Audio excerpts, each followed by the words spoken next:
Hello guys, welcome back to Car Obsession and welcome back to the Subaru XV. If you are new to my channel, thank you so much for dropping in.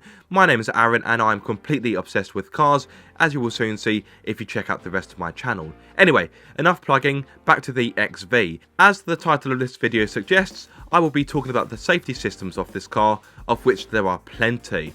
Let's kick things off with the eyesight system.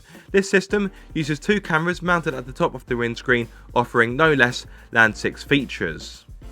Number 1, adaptive cruise control. To engage the system, simply hit this button on the steering wheel and then you have a switch where you can set your speed and then increase it or decrease it if needed. And you've also got buttons where you can vary the gap between you and the car in front of you. Here's a clip of me using the system. I do apologise for the point of view angle, it is a little bit high, so yes, it's not the best angle, but hopefully it gives you a good idea of what is going on. So now I shall test the adaptive cruise control. Now I'm quite a big fan of adaptive cruise control because it makes long motorway journeys a fair bit easier. So make sure I'm safe to enter. There we go. And we are on. I am filming this on a Sunday afternoon, therefore, as you can see, traffic is free flowing.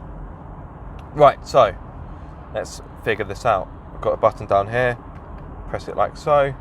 Okay, I've got the eyesight logo coming up on the display here.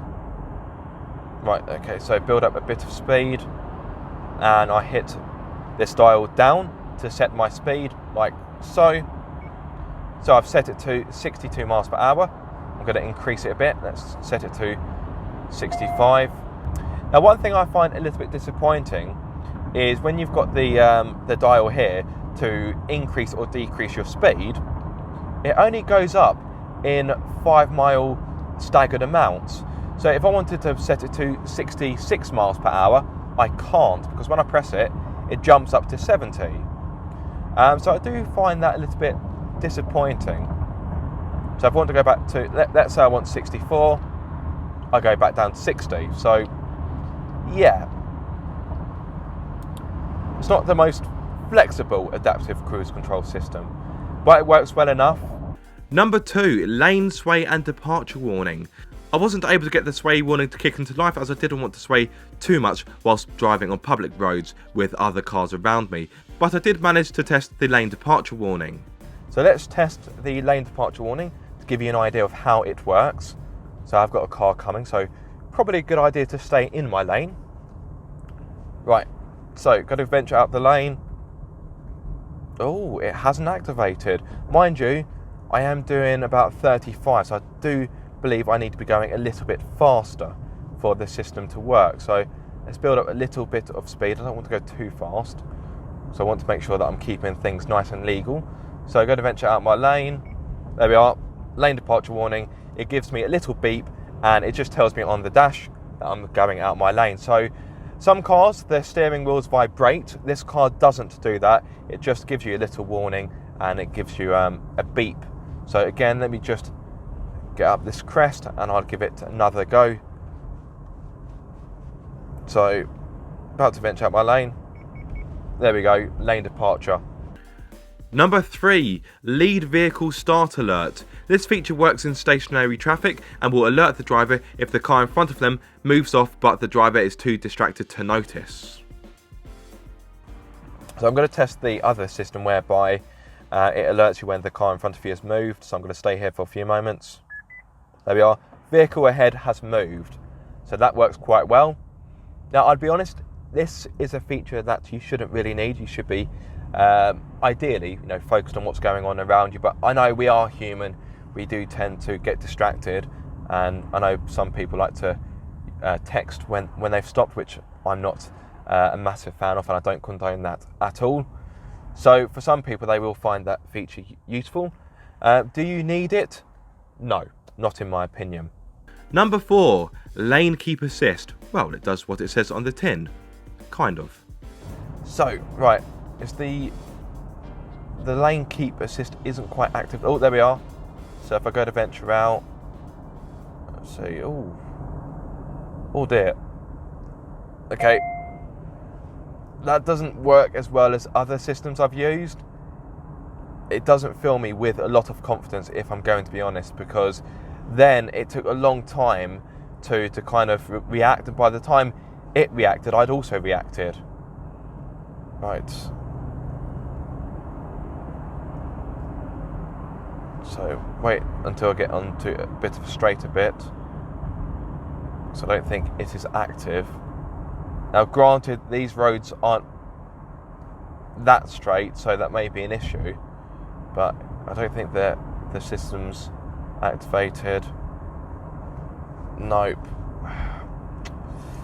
Yeah, the system isn't as faultless as I was expecting, particularly given Subaru's intent of making this car super safe. Right, this bit is straighter, so let's see what happens.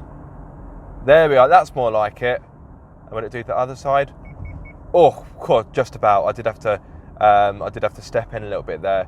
Number 5, PreCollision braking system. That's just another name for autonomous emergency braking, which brakes the car for you if it thinks you're going to have an impact. Like the sway warning, it's a bit tricky to test this feature safely on public roads, but what I can say is the system isn't intrusive, which is a good thing.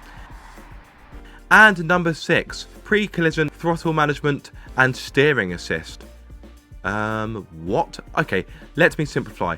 So, let's say you are parked facing an obstacle such as a wall and you happen to select drive instead of reverse. The car will give you a visual and audible warning, but in case that's not enough, the car will limit engine power so you don't speed into the obstacle in front of you.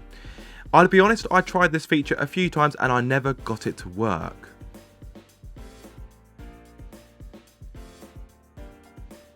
Now, time to move on to the XV's next safety system, Subaru Rear Vehicle Detection, or SRVD for short.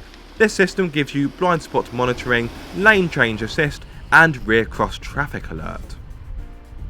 You can probably see the orange light appearing there. It's going to pop up again. There we are. That is the blind spot monitoring. So let's try out the lane change assist. So as you can see, there we are, it's flashing.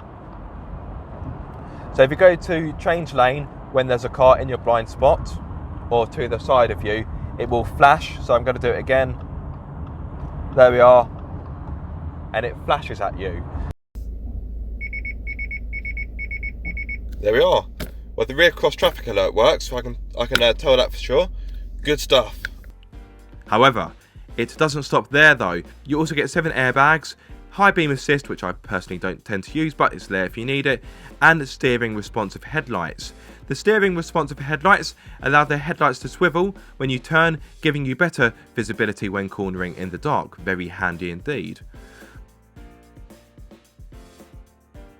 So it's little wonder that Euro NCAP gave this car 5 stars. Adult occupant safety was scored at a very impressive 94%, child occupant safety was scored at 89%, pedestrian safety was scored at 84%, and safety assist was scored at 68%. Overall, the Subaru XV is a very safe car, backing up Subaru's tagline of confidence in motion. Thank you so much for watching this video. I hope you have found it useful or helpful. If so, give it a massive thumbs up. If you are subscribed, don't forget to click that bell icon so you get notified every time I make a video. And if you aren't subscribed, guys, what are you waiting for? Be sure to subscribe for more car obsession. I can take this thing off now. Oh, yeah. Oh, my head feels a million times lighter.